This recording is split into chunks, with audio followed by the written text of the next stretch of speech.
विहाड़ी की खबर से हम अपने नाजरीन को आगाह करते हैं। थाना सदर के इलाके 77 WB का रिहायशी मेहनत कश पर 62 अफराद ने जुल्म की इंतहा कर दी। रास्ता रोककर संगीन नताइज की धमकियां।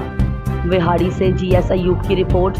तफसील के मुताबिक थाना सदर के इलाके 77 WB के रिहायशी हाजी मोहम्मद हुसैन का 62 अफराद ने जीना मुहाल कर दिया। सरकारी सड़क से दोबारा गुजारने पर संगीन नताइज भुगतना पड़ेंगे। मेहनत कश को खुलेआम धमकियां। गरीब मेहनत कश ने थाना सदर में दरखास्त दायर कर दी।